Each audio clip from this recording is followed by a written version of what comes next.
Welcome, everyone. My name is Christian Talbot. I am Regis class of 1993, and I am currently our interim president at Regis High School. And it's my pleasure to welcome you to tonight's event. I was thinking about this event earlier today as I was walking through the building and reliving some of my time as a student at Regis. I was fortunate to have freshman art with Father Ed Lavin, of course, sophomore film with John Luce, junior year art history with Hilda O'Connell, and junior year music history with Jim Phillips. And then again, senior advanced film with John Luce and senior advanced art studio with Hilda O'Connell. And what struck me was how important each of those people were in teaching me and my classmates how to see and how to hear and how to understand the stories that we see and we hear. So tonight's event has special resonance for me. Tonight's special event also has resonance for me because I get to introduce a former student of mine. I returned to Regis to teach in the English department in 1998. And in that year, one of my students was Jonathan Judge Russo.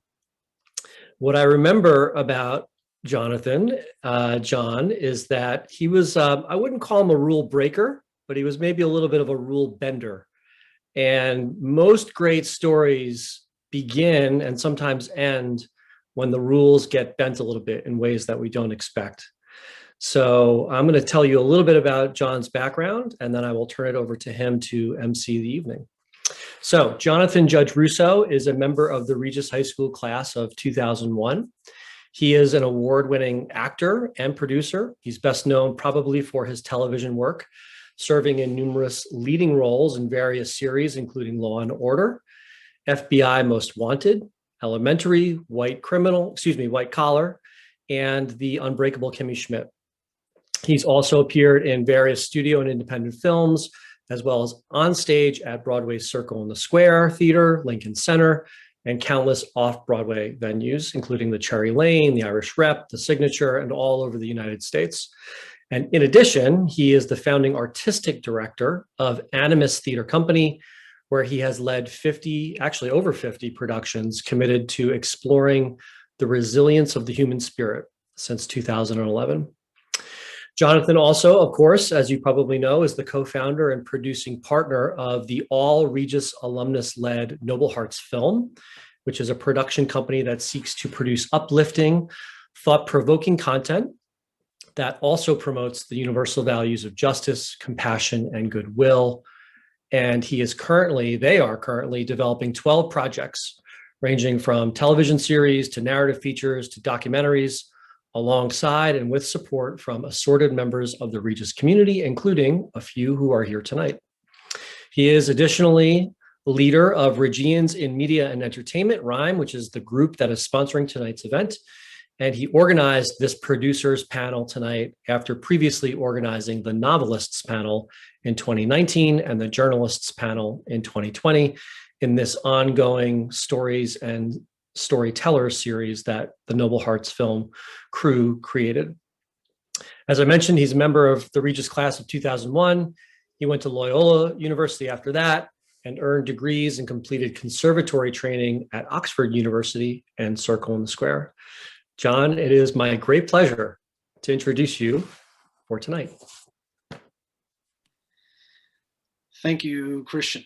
Forever Mr. Talbot, as far as I'm concerned. And I think we both know how generous you are just now in calling me a rule bender. We'll hold on to that one. And I deeply appreciate that for all the people who don't really know me. I'll try to keep this really quick so we can get to the main event because the panelists we have tonight are truly extraordinary. And many of them were actually in the building when I was a student there, which is really fun to think about. Couple things. First, just about RIME, the Regians in Media and Entertainment Alumni Network. We're always building. We're always trying to improve. We have a long way to go. But we are constantly striving to collect as many alums as we can and bring them together. So if you have not already done so, or you don't feel like you are getting as much information about what's going on in the Regians and media and entertainment community, always please feel free to email me, jjr@nobleheartfilms.com, or Jerry Russo, the new alumni director at Regis. He's at grusso@regis.org. And when you do, not only let us know who you are, your contact info and all of that, but please, let us know what you're up to, where you're working, with whom you're working, because as much as we like to have these types of events and bring people together, we also want to specialize as much as we can, because as you'll hear and have heard in the past, if there are films going on and they're looking for sound engineers, or there are book writers looking for publishers, et cetera, we're always trying to bring people together as much as we can. And in person, obviously, this would happen over famous Regis auditorium hors d'oeuvres and beer and business card swapping. But since we don't have that, please email us at any time and let us know what you're up to. As Christian said, this is the third installment of the Stories and Storytellers series. And we're always trying to plan the next ones. So if you have any ideas, if you have a panel that you'd love to see, if there's an area where you'd love to participate, if you feel there's an underserved portion of this media and entertainment community, again, please, as before, shoot us a line, let us know what you want to see, and we're happy to put that stuff together. And look, I think, obviously, we're hopeful that we can start bringing back some of these in-person events soon.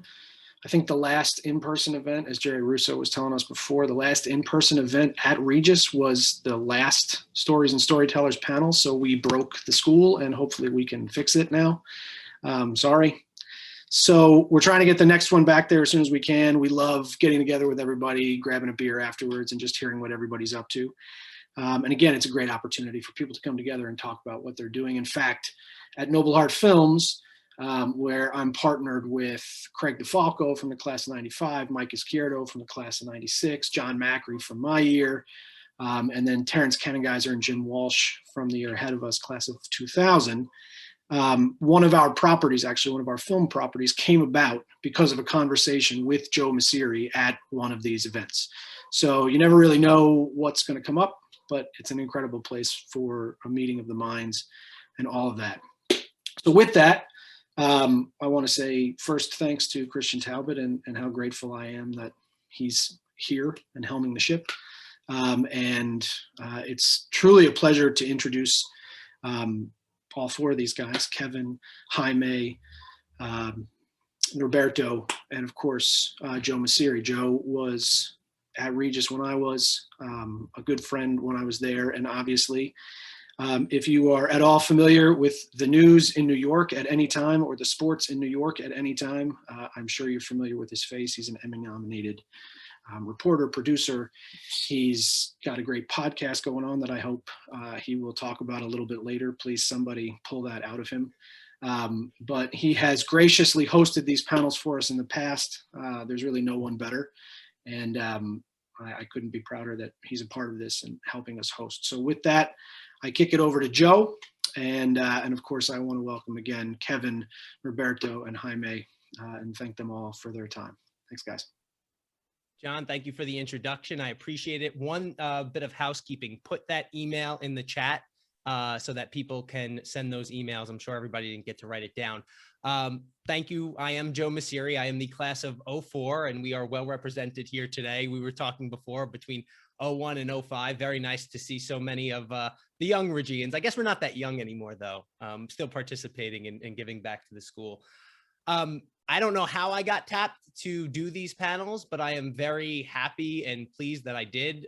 This is a little bit of geeking out for me. I love to talk, and I will say, though, that this is probably the most intimidating audience that I speak in front of is a group of Regians. Probably a group of current Regis students would be the only group more intimidating than some of the alumni. But we can't be together in person today, but that has allowed us to hopefully bring more people and have more Regians from around the country participate today. So, maybe you can drop a line, let us know where you're coming from if you do have a question. And as far as questions are concerned, I mentioned that chat feature on the right. If you do have a question at any point during the discussion tonight, please just go ahead and type it in there, and we'll get to as many of them as we can. But without further ado, I would like to introduce our esteemed panel tonight. I will start with Norberto Barber, the class of '81. He is a producer and director who has worked on many shows, including Law and Order, Grimm, and Better Call Saul. Norberto, thanks so much for taking the time and joining us tonight. Thanks for having me. Next up is Jaime Davila, who is the class of 2003. He is also the co-founder of Campanario Entertainment. Did I say that all correctly, Jaime? Perfect. Thank you. Awesome. And then last, the classmate of mine, but not least, of course, Kevin Hill, the class of 2004. He is currently the head of TV and digital content for 7 Bucks Production. There's a guy involved with that project. You might know him. I think they call him The Rock. Kevin, thanks for taking the time, man. What's going on, Joe? So, gentlemen, I want to start here because I think that the way that you have all arrived at your locations is very different. And I think that there are many paths you can take to a similar destination. So, you know, we can skip the birth, probably fast forward through Regis, but we'll start with Norberto. Can you talk to us about how you got to where you are in the business today? Yeah, I mean, it was a long journey. I could say that a lot of it started at Regis. I was involved with the Regis Dramatic Society, and kind of got the bug.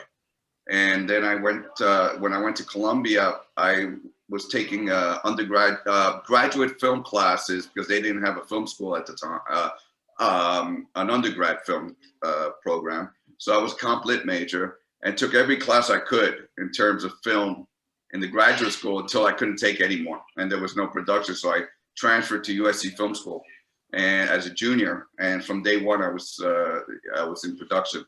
And then I went to the American Film Institute after that, did a short film after that, and I did the festival circuit, got offered a feature film. I did 2 feature films, then like 3 TV movies, and then I got into television episodic, and then I started producing and directing different television sorts of stuff. So it's been somewhat of a fun, unpredictable journey.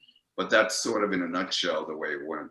Well, I'm glad that you came back to the East Coast and that New York has gotten to reap the benefits of your talent. So thank you. I mean, I'm still sort of LA based, but I'm here for now. Yeah. All right. Well, yeah. we'll take you anytime. Yeah. But now we're going to go to the West Coast there. Jaime, you are out in California today, correct?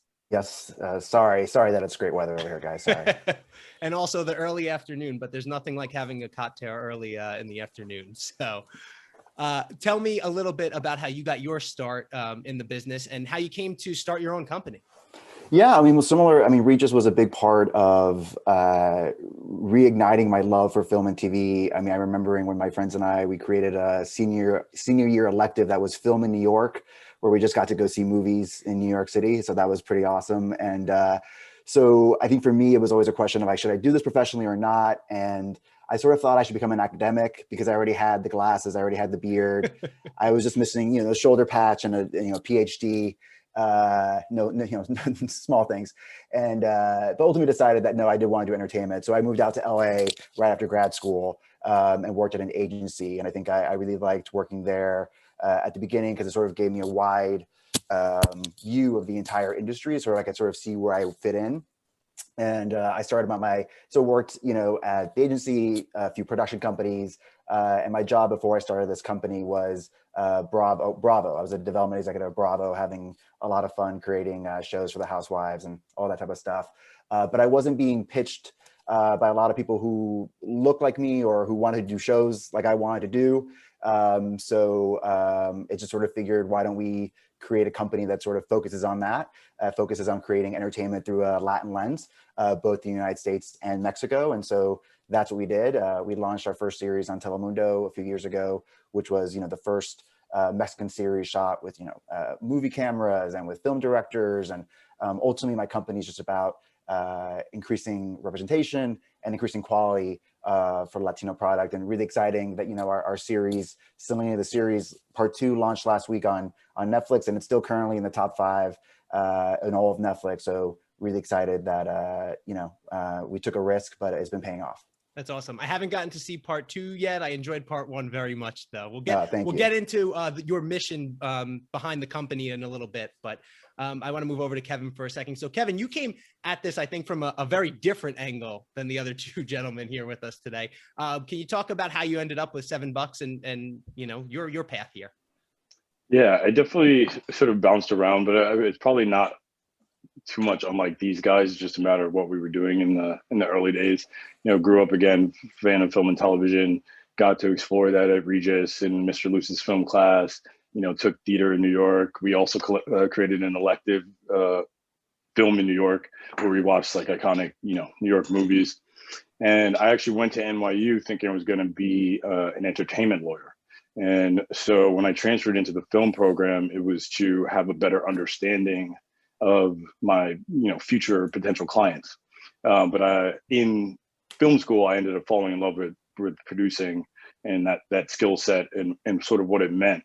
And instead of going to law school, I just started working and started PAing in New York, sort of worked my way up, ended up going over to an agency, much like Jaime. I was at WME for probably 6.5 years. The last 3.5 years as an agent, actually got to work with Joe there, talk about Regis Connection. I think that was like your first renegotiation. It was. It was. And then through that experience, I started working with Dwayne Johnson, his company, $7 Productions, as an agent. And then getting closer to that team over the years, you know, was asked about 2.5 years ago if I wanted to come, you know, back to the production side in-house, which was kind of always my goal. So I got really, you know, luck is when preparation meets opportunity, they say. So happy to be here still. Awesome. So I think that the term producer, we throw it out there all the time, but it means so many different things depending on the project you're working on, depending on who you're working with. So I'm curious for you guys on a day-to-day basis, what does that mean for you? What are the types of tasks that you're handling as a producer on a project? And we'll go in reverse order. So Kev, we'll start with you. Yeah, it's definitely a wide breadth, especially depending on what sort of your skill set is. There are producers who have specific skill sets, whether it's financing or sort of like people management. And there are other people who are really heavy developers, which just means they're coming up with a lot of original ideas and doing a lot of packaging, almost like an agent would do, figuring out the right director or writer for that idea. And I'm lucky in my job now, I get to do a little bit of everything. Definitely a lot of development, and you know, as that's in my title, figuring out what the next projects we're going to attach ourselves to are, nurturing those projects to the point where we take them out to networks to pitch them, you know, meetings with like Netflix and Amazon, et cetera. And then if you're lucky enough to get interest at one of those networks and they want to actually buy it, the process of actually negotiating that contract and what that deal is going to look like. And then if you get past that, then you get to go make the show, which is like the fun part. But there are a lot of different hats you can wear. You don't have to even do that. I've had to come up with sort of like a layman's explanation, you know, for people just, you know, over the years. And the closest comp or the easiest comp I've found has been like a wedding planner or an event planner. And think of yourself, or, you know, think of the bride or groom as your director. As a producer, like my job is to make sure the wedding day that we've planned like goes perfectly. You know, we picked out the cake and picked out the dress and all that stuff and all the prep and making sure the caterers show up and the guests show up. Like that's essentially what you do. And there's fires that pop up and you have to go put it out. You have to think on your feet. That's like the closest real world explanation. I'm curious, what part of the job do you though enjoy the most? I think I enjoy development the most. As someone who kind of always fancied myself a writer or wannabe writer, but you know, had to be honest with myself that I didn't have the discipline to make writing my career if I wanted to, you know, have a home. You know, producing allows you to be really creative, you know, come up with ideas, work with really creative writers and get those, you know, use your power sort of to help other creative people get their stuff up and running. You don't always have to be the genius like driving the train. Awesome. Jaime, I'm curious for you. I understand your team is 6 people on it. Is that still accurate? That was the last I read there. Yeah, that's correct. Yeah. So I imagine that it's all hands on deck for everything. So how do you view the role of producer? No, I think Kevin said it perfectly. I think, a lot of it is sort of wearing a lot of hats and sort of on different projects or doing different things on a different day, right? So right now, we're on production on a show in Mexico City. I haven't been able to go yet for restrictions reasons and trying to sort of keep everything COVID safe.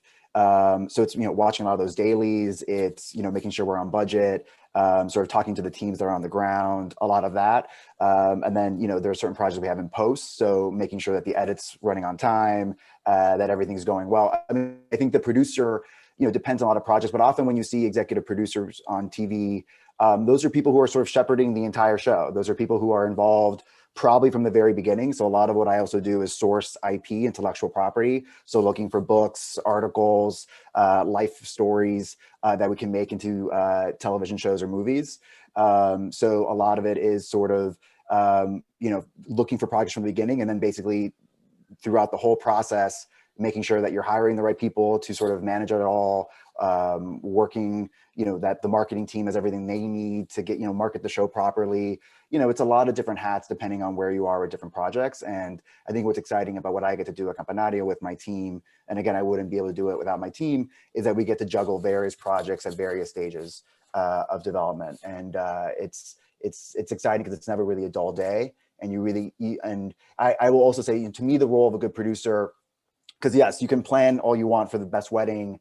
And trust me, that's what I do. I'm a planner. So that's why I should be a producer. But a lot of stuff will go wrong, right? Like when you're working on a film set or TV set with hundreds of people, personalities will clash, like stuff is going to go wrong. So I think the role of a producer also is good problem solving skills, right? So it's also knowing how to solve a problem, how to sort of fix issues, because you can plan as much as you want, but stuff's going to go wrong on TV. So I think the role of a producer is also to sort of remain level-headed and know that there's going to be problems to be solved, and sort of always do that from a even-keeled perspective. I think that's important. I'm curious, how many projects are you typically juggling at once? Like in development, it could be a lot, right? Like in development, it could be over about 20, right? And that stages that you're in negotiations for the IP, or you're already working with the writers, or you're already pitching it, or you already sold it and you're negotiating with the network, right? So there's, about 20 of those. And then, we have 3 that we're in active negotiations with for series, and then 1 that we're in production on right now. So it sort of just depends on what stage, but yeah, it's all very exciting. Awesome. And Norberto, I'm curious on a show like Law and Order that is so iconic, not just in New York City, but across the country and around the world now, it seems like. I'd imagine that you're dealing with a lot more people on a regular basis when it comes to the production. How does that work for you? Well, I'll explain. I'm a hyphenate, right? So in fact, I consider myself a director first and a producer second. But as the executive producer, director of a show, it's akin to being the artistic director of a theater company. So basically, I kind of run the execution of the vision of the show. So I work with writers. They have a vision. We have a script. How do I put all the pieces together to not just execute that vision, but to elevate it in some way? And so my job as an executive producer is I have my hands in every aspect of the television production. So I'm part of casting, scouting, the look of the show is very important for me as an EP director. And also I guide the guest directors, the ones I'm not directing, and I have other directors coming. I guide them. I give them all the tools they need to succeed. In a show like SVU, that's the longest running show in history, what do you do there? In fact, we're in the midst, I just finished directing the finale, and we're talking about next season. And we're saying, okay, what do we do? You want to keep the show fresh. You want to, keep it modern. At the same time, you don't want to reinvent the wheel. Folks tune in to see a particular brand. And so those are conversations as a producer, a director that I'm having now. And I'll reference stuff like the last 2 years. I'm very tuned to what the themes are. So last year, one of our major themes was how justice is meted out differently depending on your class and gender and race. And so I wanted to take a much more gritty approach. So we referenced some a German series called Four Blocks. We referenced some other stuff, and I guide the director of photography, the production designer, and the wardrobe, and say, this is the direction we want to go. We're going this year. We're going into worlds of the unrepresented. So we did a lot more stuff in the projects, a lot more stuff in the streets and stuff like that. So what basically happens is I become sort of the conduit between the writers and the actual making of the thing. Where I was in Portland for 5 years, the writers were in LA. Oh, sorry. Am I there now? Yep, you're here now. Okay, cool. Sorry. Well, I was saying when I was doing Grimm in Portland, Oregon, the writers were in LA, and so they would send me the script, and basically that's the ultimate thing where, as one producer working with other producers and everything, you kind of steer the ship, and basically that's how with Law and Order. Well, I'm not going to reinvent the wheel, but what can I do in the modern to help the writers, deal with modern and timely issues, and how do we make that happen, basically. Awesome. When it comes to modern and timely issues, we touched on it a little bit before, but Jaime, I want to go back to it. Can you talk a little bit about the types of productions that you guys are doing over at your company, and why that was so important to you? Yeah, well, I think it was really important to me because I think when people think of, Mexican Americans, Latinx, Latino, whatever you call whatever you want to call yourself, you're part of, my group. I often think, we're part of the American mainstream, right? Like we're part of the fabric of this country. The story of Selena the series is a story of an American girl who sort of had to learn Spanish to then be accepted back in sort of the American record scene. And I think for us, it's something that we really wanted to sort of change the perspective on, right? To sort of really make sure that people understood that, Latinos are part of the American mainstream. So a lot of the content that we like for and we try to create sort of speaks to that. And that can mean both in front of the camera, right? Like the stories we like to tell, right? Which is, Selena is a good example of that, and the Quintanillas. Or it's just behind the camera as well, sort of stories of just amazingly interesting new ideas that you haven't heard, but they come from Latino creators, or they come from Latino directors. So I think it was really about sort of pushing Hollywood to sort of recognize that there are more people that we could sort of go to for content. And I think also just, again, show the wide range of the audience, right? That if you create content for this audience, it's not just to check a box, it's actually great business. And so I think that's been the other great thing that we've been wanting to show, that there's a great opportunity in appealing to underserved groups. And so I'm curious, and I'm going to throw this out to the panel, whoever wants to take it, because Norberto, you kind of touched on this too, in telling the untold stories or representing the underrepresented. So do you feel how do you feel that's impacting production from a global standpoint now and an industry standpoint, given what we've all been through over the past year to two now? Should I take that one? Really quickly, It really meant a lot to us last season and this season to embrace what was going on. So we embraced the George Floyd of it. We embraced the COVID of it. And we tried to put a mirror up of what was going on and how that affects each one of us. And so when you see that dramatized and you say wow, I see myself in that, or I went through that. It makes you actually look into yourself and say, am I like that? For example, we dealt a lot with implicit bias, and there's things that I didn't think about too much in the past, and we did a lot of research on it. Even my main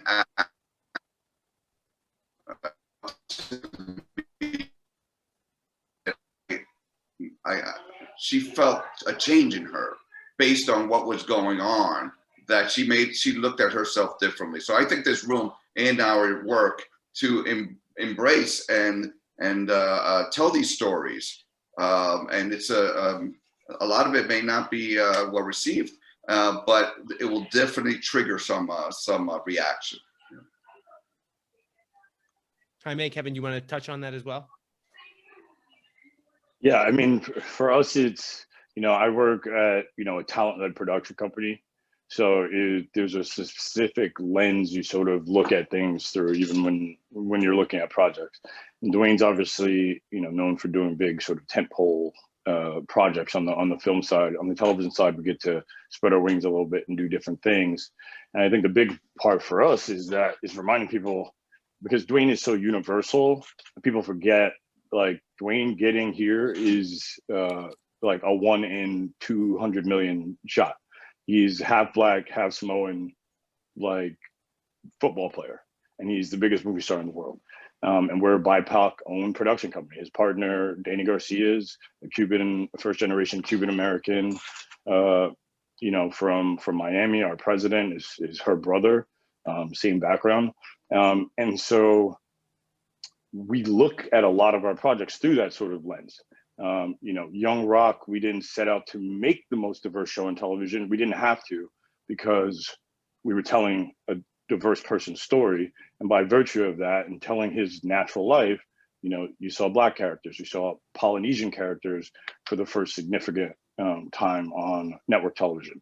You saw, Andre the Giant and Junkyard Dog. You got to see all that stuff just by picking a story or having access to a story that had, natural, like our lives. It reflected most, people's lives and all the amazing diversity in that.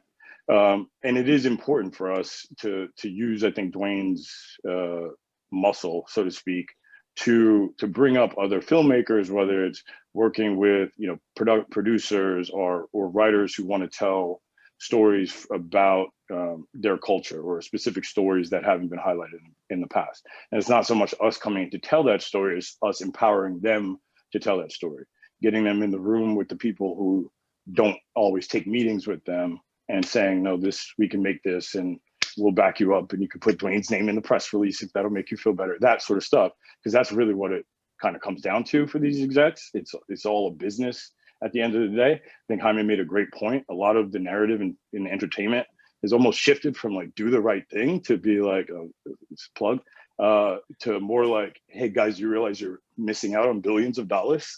Because that's really might be the first thing to kind of get the shift. And then the work starts to get done just by having that representation more widely available across, platforms. Yeah, and we've definitely seen the value in reaching people in their audience and where they are. I'm curious. All right, so there's two things that you said there, Kevin, that I want to follow up on. You said, first of all, that the show that you created in the Young Rock was representative of the diversity that we kind of see in everyday life. And I'm curious because we're talking about LA and New York, obviously the media capitals, right? Two big cities. And I often remind people that I'm around in New York that New York is not this country, right? LA is not this country. So I'm curious on a national level, if you receive any pushback because that diversity isn't indicative of everyone's life that's out there now, especially in the middle of this country. And we're seeing that polarization, I think, right now. Yeah, I don't know with this show if we necessarily get pushback. Again, Dwayne's life is so unique. It's like this, he literally spent his youth in Hawaii. In the middle of the show, he's in Bethlehem, Pennsylvania, which is a very sort of blue collar, not that diverse neighborhood or town. And then later in his life, he's at the University of Miami, back to more of the city sort of coastal sort of situation. So I don't know if we got pushback on this, but I would say, one, it's important absolutely to remember all of the perspectives and to think about that. A lot of those people in the middle of the country are Dwayne fans, right? And his message is unity and trying to find the reasons why we all overlap, the reasons we shouldn't hate each other, which are obvious. So I think all of the content we make is meant to speak to that potential unity. And I'd say, we're developing projects right now. There's a universal film property that we're trying to put together a take on that is, about blue collar people, a mixture of sort of blue collar and then maybe Ivy League people colliding, and women and men and that sort of stuff, because we want to tell those stories too in the same sort of light, where you're kind of realizing, hey, these are all human stories at the end of the day, human emotions. And so we do have to be cognizant of that. And we have to be aware of the pushback we're going to get, even when we don't necessarily agree with it. You know, we produced a show for BET in 2019 called Finding Justice, which was a show that it looked at Black injustice in America through the 6 different cities. We did the Minneapolis Police Department and their history of abuse. And this was before George Floyd, correct? Yeah, this was 2019 that it aired. We did, you know, the Stand Your Ground law, with mothers trying to have that law overturned on the ground. We followed Stacey Abrams on the ground leading up to her gubernatorial loss to Brian Kemp. That episode was about voter suppression. So we did that, and we had to fight to sell that show.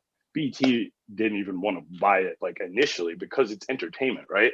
You know, people have to want to embrace those stories and watch those stories at home.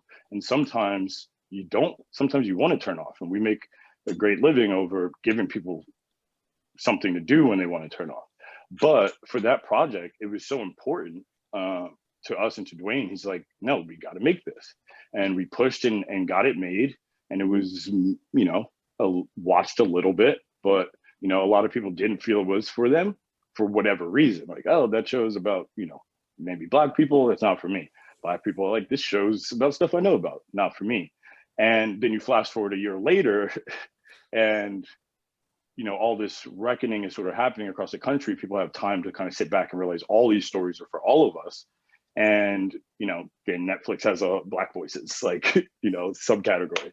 And so it's just funny, you know, because that was just something that we were like, no, we have to push this story, even though people are not saying, hey, we want to hear it. And Dwayne got a lot of crap for that. You know, how could you do this? I thought you would never do, just from posting the promo of the commercial. Right. Didn't even say what the show was about, didn't say what it is. It was a very like both sides argument. There were always every side represented because we were following people on the ground who were having these active dialogues on the issues. It wasn't about vilifying anyone. But it was worth it to him to do that, knowing he was going to get some of that pushback. But it is something you have to think about when it's a business at the same time. Yeah. A couple of you so far have touched on the importance of bringing other voices, right, and giving them an opportunity and a platform to tell their stories from. So I'm curious, what can the audience learn from that about the importance of whose stories we tell and understanding who is actually telling the stories? Roberto, you want to? Well, I think a good example is some of the Oscar nominees this year. The fact that, you know, Nomadland by Chloe Zhao and Minari, and there are others that were nominated other categories. You're seeing the world through these folks' eyes. And they're presenting their perspective and their interpretation of a story that, you know, it's good to get that fresh look at, a different look at something than similar sort of socioeconomic or racial, you know, perspectives. So I think that's a step in the right direction. I mean, I'm very involved in the Directors Guild of America, and for years I've been involved with the diversity initiatives, and we've been successful at representation behind the camera, women and people of color, and it's been an exciting time to see these different stories. And I do a lot of mentoring, and I comment a lot on reels, and I'll get reels. A kid from India had a short film that he did in film school, and he wanted me to you know, get my take on it. I thought it was brilliant. It was a very simple sort of domestic drama that was so riveting and emotionally effective. And that, he started shadowing me, and now he's directing constantly in television. And I think, and he's one of several. I mean, another person that I that I brought on to my show is a woman, an African-American woman, Hanley Culpepper, who went on, I brought her on to Grimm. She did a couple of episodes then, she directed the pilot to Picard, the new Star Trek series. And it was great to see that franchise through her eyes. And I think that bodes well for us. We actually just met with her on a movie after that. Okay. So thank you. No, and I would just add real quick, Joe, that I think, the audience is sort of saying that they want this, right? So your question about what can they learn, I think it's almost the opposite, sort of like what can Hollywood learn from what the audience is watching? It's like a few years ago when Empire came out, it was like the highest rated broadcast show, in the past, decades, right? Getting a 9 rating, which was something that everyone thought was impossible these days, right? And that was just like a really great, diverse soap. Roseanne also killed it a few years ago in terms of ratings, which providing a more blue collar, diverse experience, right? So I think the audience is constantly saying, hey, we want different perspectives. And I feel like Hollywood is constantly, a lot of times, giving people the same type of show. It's like, affluent middle class people living in this suburb, but he's 41 years old and hates his wife. This one on NBC is about a 42-year-old that hates his wife, right? Like, it's all like the same thing. And I think ultimately what the audience is saying is like, hey, look, I don't mind those jokes, but maybe just from a different perspective that, again, ultimately proves that we're all the same, right? Like when I was growing up, I loved Seinfeld. I was not a Jewish person from New York City, and I really related to Jerry, right? I related a lot to Chandler and Ross, right? Like I had nothing in common with them except, my neuroticism and love for paleontology, right? So I think what's great about TV is that you can watch these characters and just immediately understand how relatable they are, right? And I think that's something that I've constantly had to do when I was growing up, and I'm sure Kevin as well, and Roberto too, right? Like we didn't have a lot of people like us growing up on TV, but we still enjoy TV. We still loved it. We still related to characters. And I think what we're saying in this new era is let's just add to that cornucopia, right? Like these are still characters you're going to fall in love with, still characters that you're going to relate to, but they just have a different background than maybe you've seen before, but that shouldn't really change your enjoyment level. As Kevin said, like we get paid to make entertainment, right? This isn't medicine. This is to entertain you.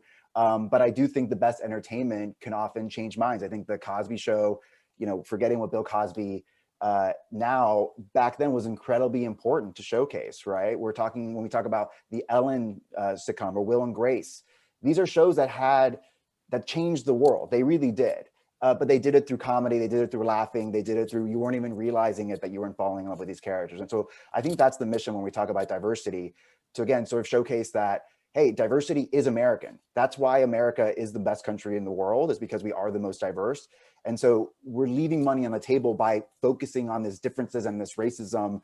I think what Kevin said is great. Like what The Rock does is so brilliant, which is trying to focus on unity.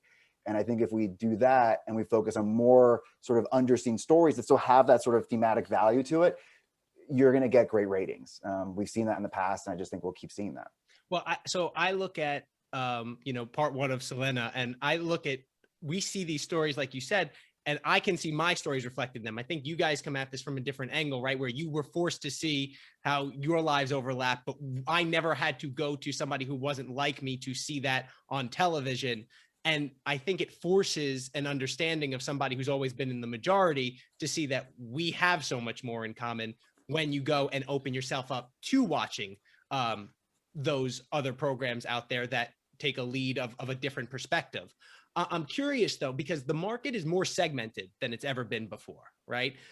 You can own your niche, right? So if you put out something on Selena, everybody who's a fan ever is going to go watch that, regardless of if they're Mexican American or just a fan of her music or that entrepreneurial spirit. So in the same way we talk about like echo chambers when we're listening to information and debates, are you concerned at all about getting that same echo chamber in the entertainment that you're producing, or do you feel that it's easier to break through and expose people to new voices, new audiences, new opinions? Well, I think that's one of the most exciting things that we have going right now, right? Which is that technology has completely democratized what we have, right? So we're no longer competing just against the other Netflix shows that are on Netflix or HBO Max or the broadcast shows.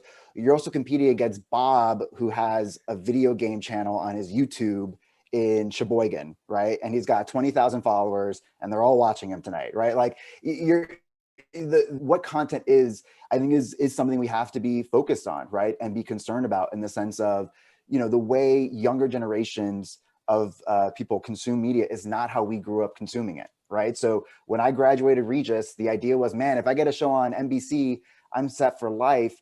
And now you talk to someone graduating and they're like, oh, I really want to get a show on Netflix, right? And you're like, well, actually Netflix, NBC has just as big of a reach, has this amazing opportunity, more so than some cable networks.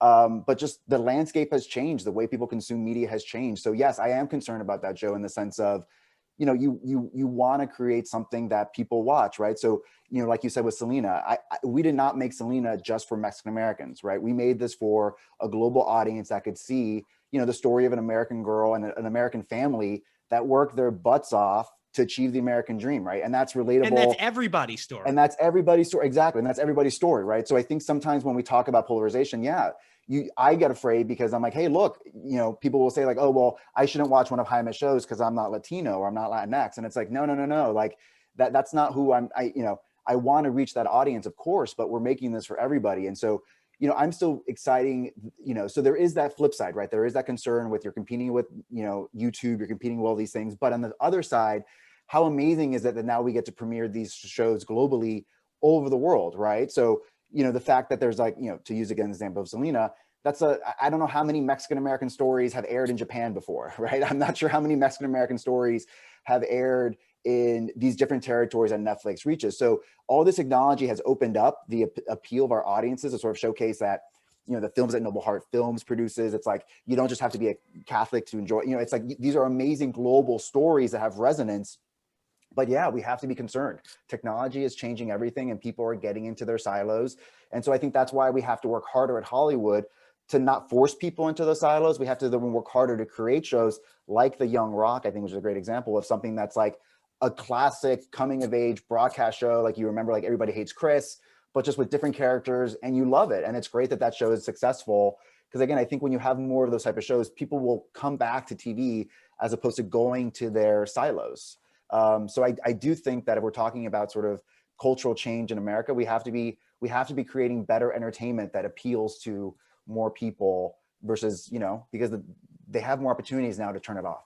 Yeah, it's definitely very interesting. I mean, I think back to, I think when I was in high school, probably it was the Who Wants to Be a Millionaire was like appointment viewing, and everybody would sit down around that and watch a TV to see if someone was going to win the $1 million. And I think we have that with sports still to some degree, that people watch a sporting event live when it's happening.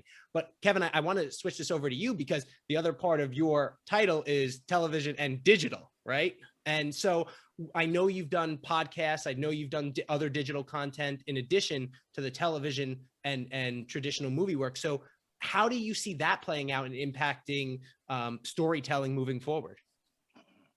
I mean, it's a huge part of it. I mean, that is almost a misnomer now in the title because content is like almost content nowadays. Like you almost come up with an idea and try to think of like the best version of the idea. And then is like, it could be a film. Is it a limited series, which is a thing now, versus a mini series, which is, its own thing, versus a potential anthology, which is a new lane that you could potentially tackle ideas with. And sometimes it feels like a digital idea. Some of those are obvious where it's like Will Smith jumping out of a helicopter for YouTube. Like that's a digital idea that he made millions of dollars for. But there's other stuff that, 10 years ago or 7 years ago, people were developing projects like, oh, digital, we'll take it to Netflix. Like as if that was like a Snapchat or a Facebook Watch or something. Right. And now Netflix is the place everyone wants to be with the most money and whatnot. So I think the one thing I've like sort of learned is to not be so rigid in putting stuff into too much of a bucket too early, and being open to the fact that as far as distribution, it's going to be streaming, it's going to be linear. That I don't weigh down so much. Almost everyone is targeting the digital streamers right now. First, to your point, and broadcast to some writers, especially some of the younger writers, is definitely more of an afterthought, which it shouldn't necessarily be, to Jaime's point.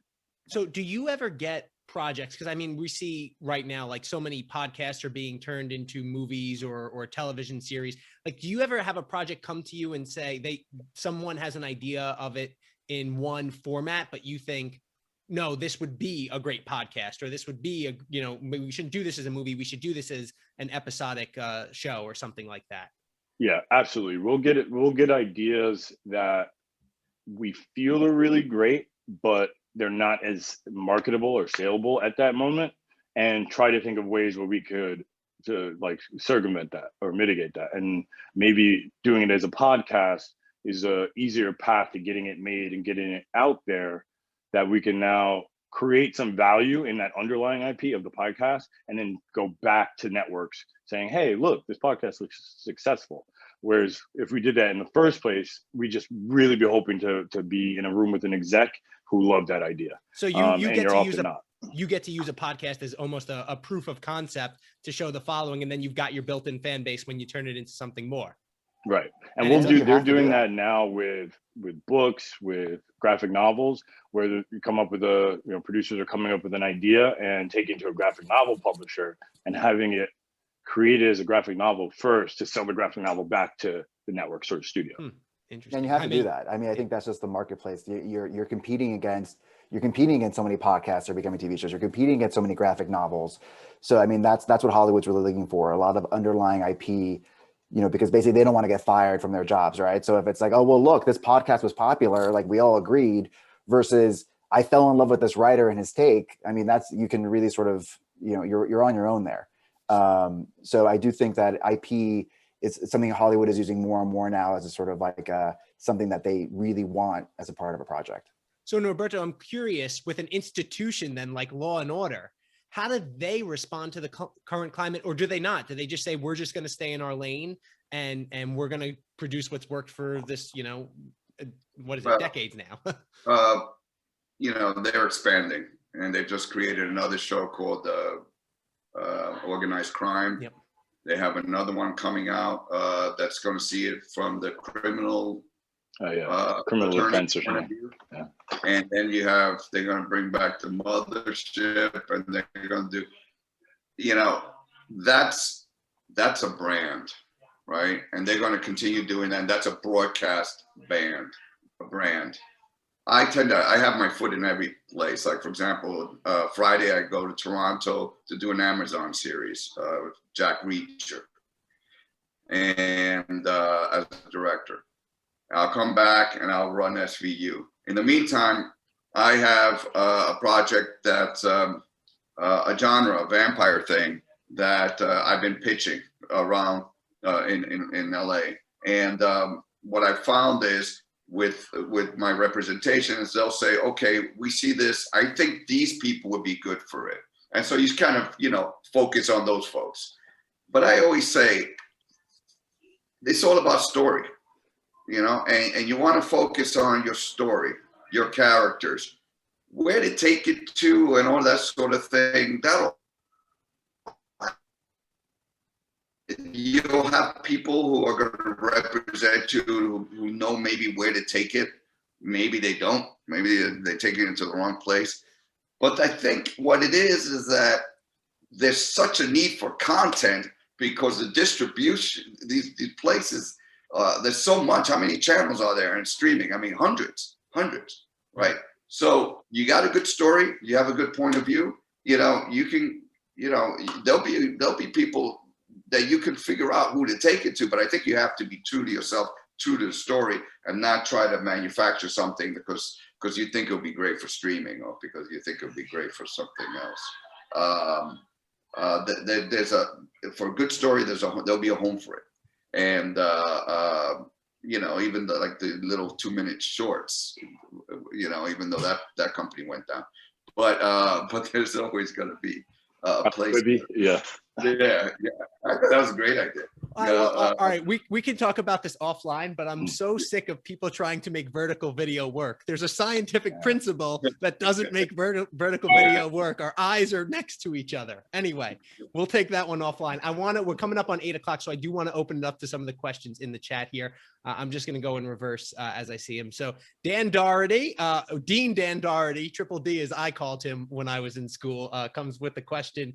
He wants to know right now, what advice would you give to current students about this field and the opportunities that exist out there for them, especially students of color? And then what do you wish you knew in high school about how to enter the profession?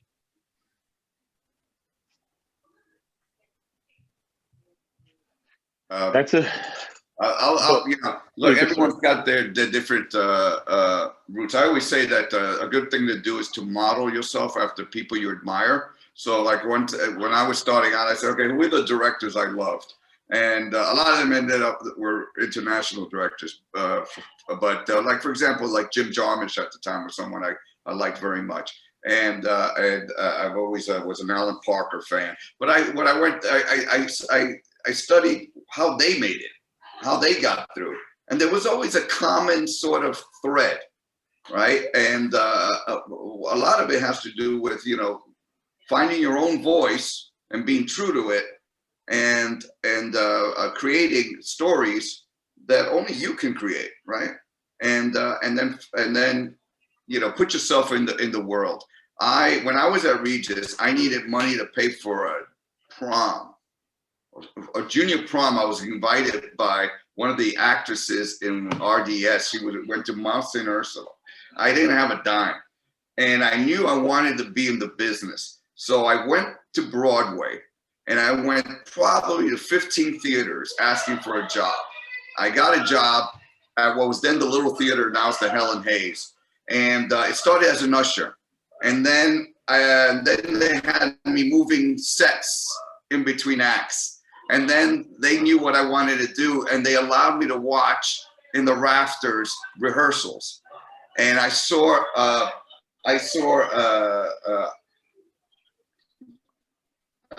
what's her name? Faye Dunaway being directed by John Houseman in a play. And, you know, as an impressionable 15, 16-year-old, you know, you suck that in, and that's part of your world.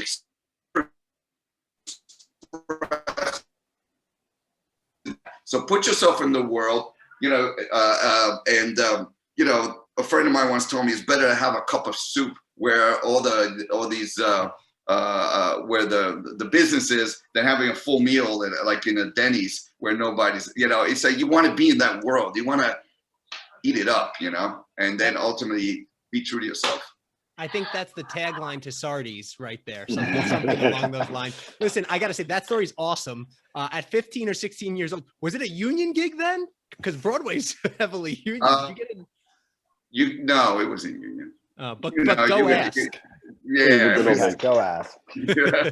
I was there, so you know, I got some stories where I did non-union work, and I was working in the art department when I was at USC at Warner Brothers. And there was a truck, a Teamster strike. And of course, 19-year-old, and they say, you drive the truck, they told me. You know, drive the truck, it's okay, nothing's gonna happen to you. And so I drive and I turn into the lot, right? And, you know, obviously they're throwing eggs at me, they're doing all this stuff. I get into the lot and think, oh God, I'm safe. We loaded the truck, and as I'm getting off, it's this sharp turn to get out, and I'm squeezing through the guard, and I tore off the roof of the guard shack. The whole thing went flying, and all the Teamsters that were there outside they started laughing. I mean, it was like a Southwest airline commercial. I just needed to get out of there. But you know, you put yourself in the place. You do what you got to do, right? I love that. Yeah. We're gonna have a version after this where we're just gonna tell stories like that from you guys. That's incredible. Go ahead, Kev. Sorry. No, I was gonna say I totally agree. You know, on a certain level, and there are definitely some programs and stuff that like people should be aware of, which would have, you know, a lot of them may not have existed when we graduated, but they do now. But the kind of key, I think, element to what Norberto's talking about is like hustling. and it's relationship business too. So more people you meet, the more people you impact in a positive way and are good to and have something nice to feel about you, the more that comes back on you, you know, sort of down the road in ways you won't expect.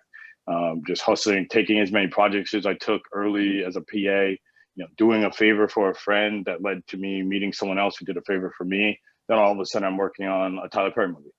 But it was from silly, like things, random things that don't seem connected. How did like a gig on a Swedish music video lead to me being at $7, like with the Rock? But like I can trace those things. And it all comes back to like the hustle, putting yourself in the right position. One of the advantages if you're in New York City that, you know, I think we forget because we're young, we're kids, we want to be having fun and stuff, but you got a heads up on like, you know, 98% of the country. If you're not in LA, New York is the best place to want to be in entertainment as far as having access. You know, I was doing internships in high school that people can't do when they live in Ohio or Florida. Same thing, you know, in staying at NYU, I was able to work at the mayor's office of film and television during the school year, not come during the summer. And those little things start to give you a little edge as far as relationships, getting that first call when there's a new job as opposed to the second call. And it's all those things.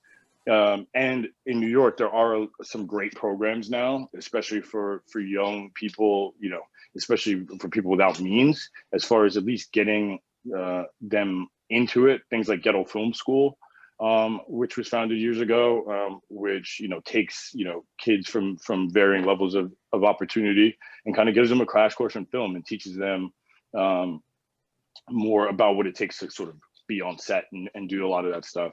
And I think panels like this are important. You know, I didn't really know what an agent was, even graduating NYU, like Tisch Film School. We couldn't really tell you what an agent was till I got there in the mailroom and worked up through it. And it was an invaluable experience, but it would have been great to have had access to what that really means in high school and in college, and maybe go straight to agency out of college instead of waiting a few years. But sometimes you have to just put yourself in the position to get that information. And hopefully, I think we're all trying to be helpful in terms of providing that access a little sooner. Jaime, before you take that question, I just want to ask Kevin something, because our paths crossed, right? Obviously, it's like a decade ago, it feels like in the business. And I want to ask you about speaking up and presenting your ideas, because you came to me once and we were talking about a show and you're like, oh, I presented it to Dwayne Johnson. And like, that blew my mind. But like at that time in your career, because you were still, I mean, I don't know how long you'd been. That's literally the first time I met him. That's how I got this job. All right. That's awesome. But like you went and presented him with an idea. Like, I think that can be intimidating for a lot of young people in the industry. And I, like I said, I don't know how long you had been at WME at that point, but I want to say we were somewhere between 25 wasn't there and that 30. long. Yeah. I was definitely still an assistant. Right. But you know, the idea is that you kind of hustle like properly, right? You focus on your boss and get all your boss's work done. And then if you do that right, then you can hustle for yourself a little bit. And you were one of the people like I was hustling with, because we went to school together, and you were like having like kind of actually having success, like, you know, getting on TV. I was like, shit, I can see Joe on television. Oh, I'm sorry for the cursing. And you know, so that was just a really fun sort of thing for us to kind of like our paths crossing. Like, I didn't know you were going to be an on-camera talent. I was going to be at an agency as a non-scripted television agent at the same time that you were about to renegotiate like your first deal or something like that. So that collision was great. And then in you bringing an idea to me that I just thought was really cool. One, timing can be everything, which is why you kind of have to be prepared. The time you pitched me an idea for a digital series for Dwayne, and unbeknownst to me, he was about to do a YouTube deal where he was going to need digital content.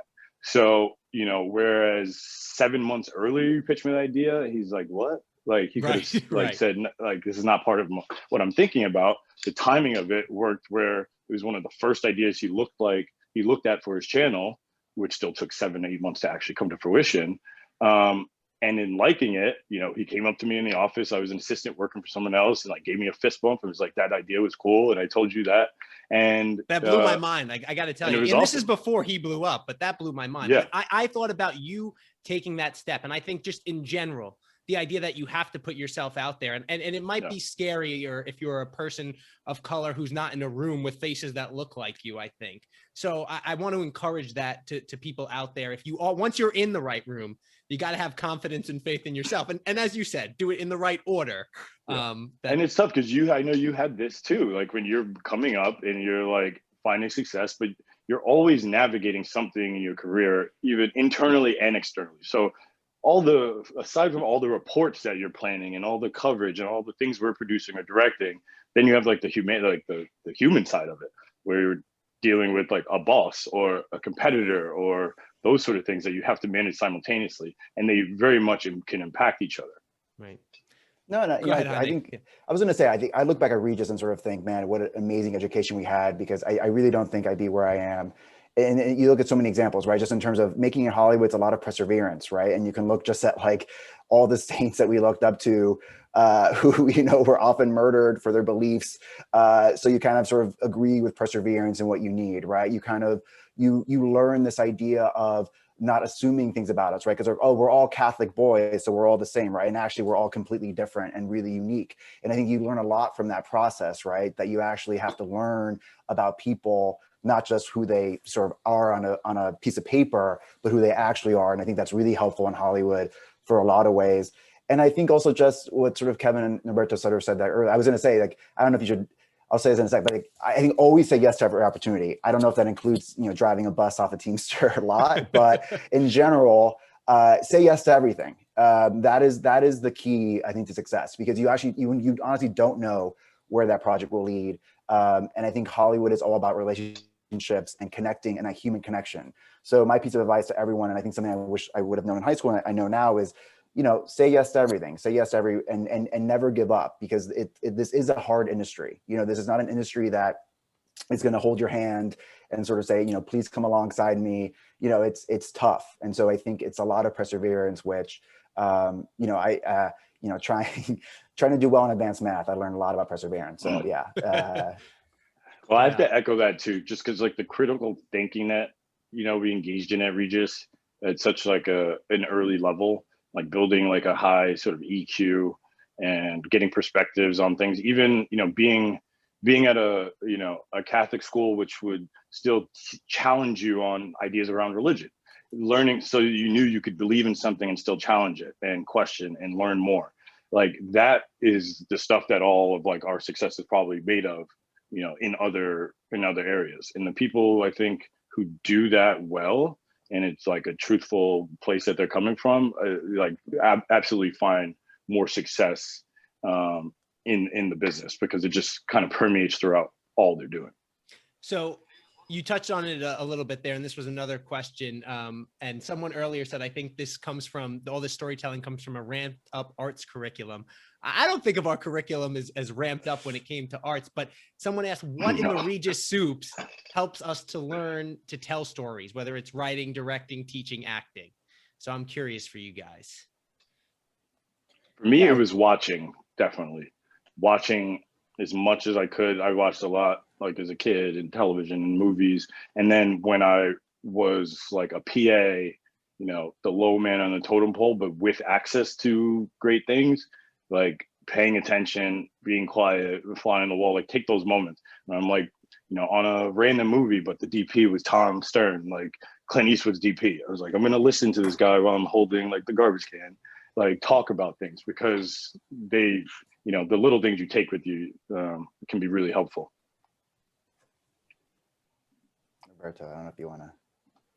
I would say, in terms of Regis, it's the interpersonal sort of connections that you need to take with you. Because as a producer and as a producer director myself, most of the job is sort of dealing with personalities, dealing with people and bringing out the best in people. And I think I got a good taste of that interpersonal stuff at Regis. And I'll echo what Kevin said about watching. When I went to Columbia, I pretty much spent most of my student loans on watching plays. And also the Metro Cinema was running 2 movies a day. I would go there and watch, 10 movies a week. And sort of I was trying to teach myself the grammar of film by watching. But I think everything's meant to be, you know, and there's little moments in Regis that you don't realize it until something happens 20 years later and say, oh, you know what? There was something that happened there that actually prepared me for this. You just got to be astute enough and accepting enough to let it happen, you know, let that happen. Jaime, you want to jump in? No, again, I think, Regis was that amazing place where it was great to have an arts curriculum, which I think did feel ramped up. I don't know how many schools had, film programs and, film magazine you could write for. So yeah, I think a lot of it, a lot of those lessons in terms of how to think, think about humanity, how the Bible, even think about theology, right? Like how the exegesis we did, right? Like how the Bible was written, how are they telling the story of Jesus? How did they change it depending on their audience? That's all stuff Right. I took in and sort of use a lot. And I think that's all really important to factor in when you're telling a story, right? Like who is your audience? What are you trying to say? Regis was instrumental in helping me sort of, hone those skills. Second year English is very important, right? Learn how to write the essay. Yeah. So I have an industry question here that kind of pertains, you touched on it a little bit when it comes to perseverance versus flexibility, but someone is asking here, Lauren Metz is asking, if a story idea is refused, how long do you keep pitching it before you move on? And when do you know, do I need to find the right person or do I need to give up on the idea type of thing? I mean, that's such a hard question to answer because, I mean, I think The King's Speech is a good example of something I think took like multiple years to sell, and then the guy won an Oscar for it, right? So like, I'm never one to say like, Deadpool, Ryan Reynolds tried to make that for make 10 it forever. Years. Yeah, I think honestly, it's like, sometimes I think there are some ideas that maybe there are some ideas that I'm very passionate about still, right? That have been passed on and I redevelop them, right? So I'm like, okay, well, maybe that mix wasn't right. Maybe if I have a new writer on it, or maybe, I need a new sort of other producers alongside of it, right? So I do think that like, as long as you're constantly evolving the project and changing it and sort of speaking to new people about it, a project is never truly dead. And also in Hollywood, it seems like the buyers get switched out every couple of years too. So also you'll probably have a couple of new buyers in 2 years anyway to repitch. But I would say like if everyone's passing on it, like take those notes, like try to understand why they're saying no and make your project better, right? And that includes like, I'll give you an example of, we sold a project to Fox last year that, our pitches at ABC, NBC, and CBS, they didn't buy. But every time they asked us a question in that meeting, we were like, oh, okay, like that's not clear, change this in the pitch. So by the time when we got to Fox, the pitch was amazing and they bought it and it was amazing. It was great. But, again, like if someone's saying no to you, I just don't be the person who's like, they're wrong. Like, just like take the note, reevaluate, keep that passion. But ultimately, TV you have to get a lot of people on your team to get something made. So, just sort of rejigger it, rethink about some other ways you could do that. Don't just sort of keep the same project without changing it ever. If your goal is to like future sell the project, you need to be open to listening to like the criticism, right? You can't just go, oh no, they don't know what they're talking about, because that's not going to lead you to sell the project. So, to one end, sometimes it's something, if the feedback is like, this just really doesn't make sense, and there were 3 shows that were just pitched like this around town, they all got passed on. It's like, that's probably something you need to let go or put to bed for a little bit. And there are some times where if you're listening to the feedback, they're not telling you the idea is terrible. They're saying it needs to get these elements. And so something like that, there's a period project that we really want to do.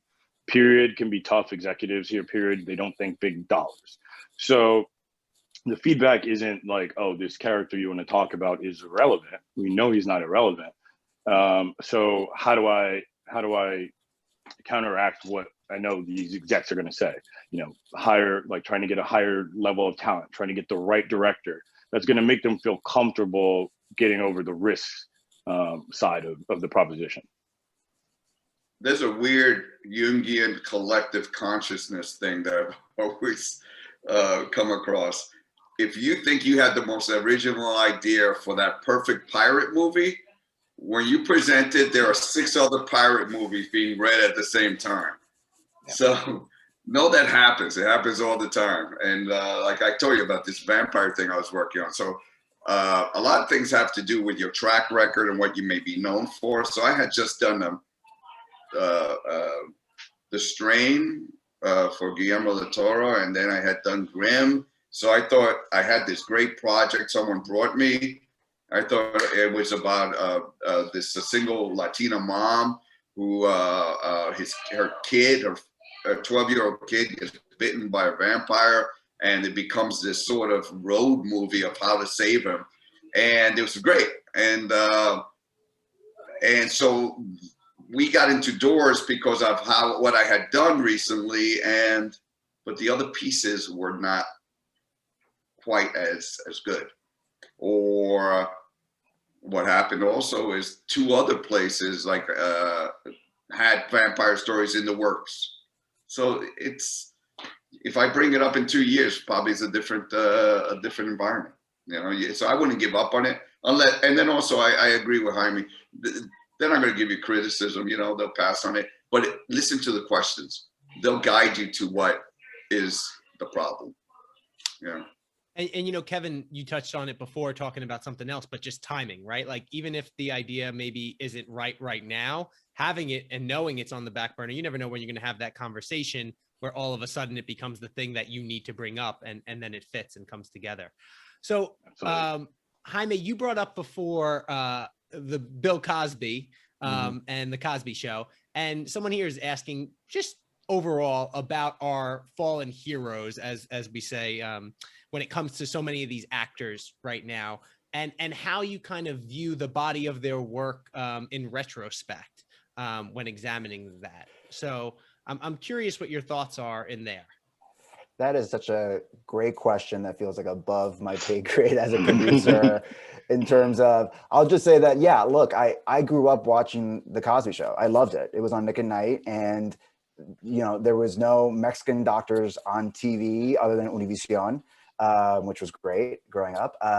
And so I love The Cosby Show, right? And there's amazing, talented people that worked on that show. And I think, it's just so unfortunate because I just keep thinking about Theo Huxtable, and he's not getting any more checks because it's not on air anymore, right? And it's like, that's what I'm thinking about, like Felicia Rashad. It's like, Lisa Bonet. It's like, so no, I mean, look, that is a question that I can't answer. All I'll say is that like, I still remain a fan of what those TV shows did. I still think that TV shows can sort of stay in a place of time.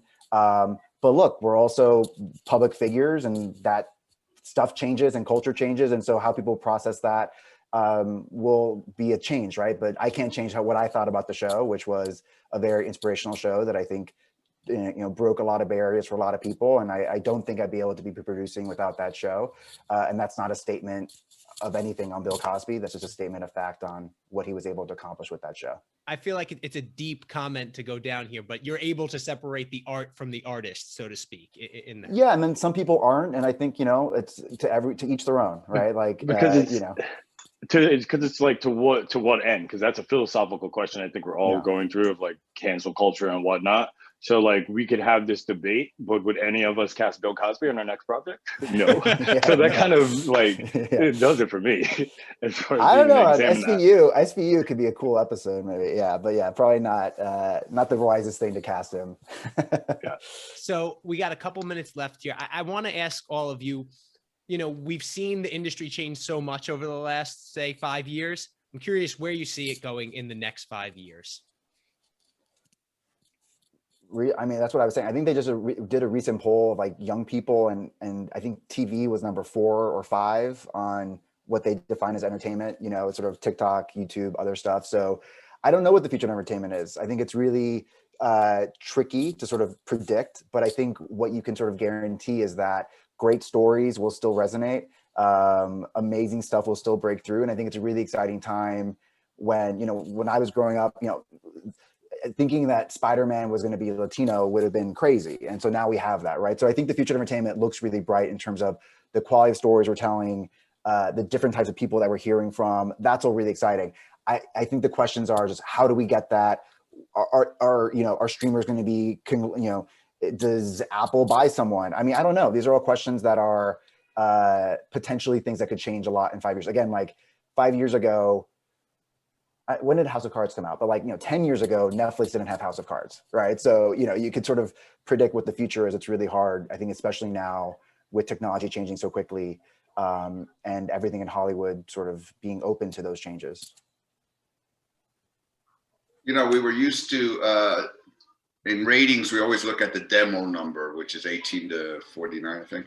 And the demos used to be the 30s or something. Now, if you get a 1, it's like, damn, we're doing it. Yeah, huge hit. Because Yeah, there's so exactly. much stuff out there that other people are going to. And then and so what we look at now, the Live +3 and Live +7.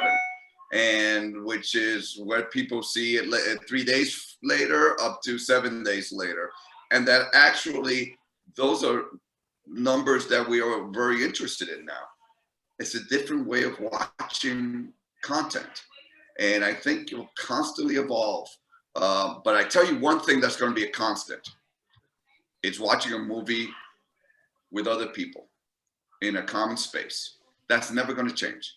And after COVID, after I got double vaccinated, the first thing I wanted to do was go to the movies. I went to see nobody.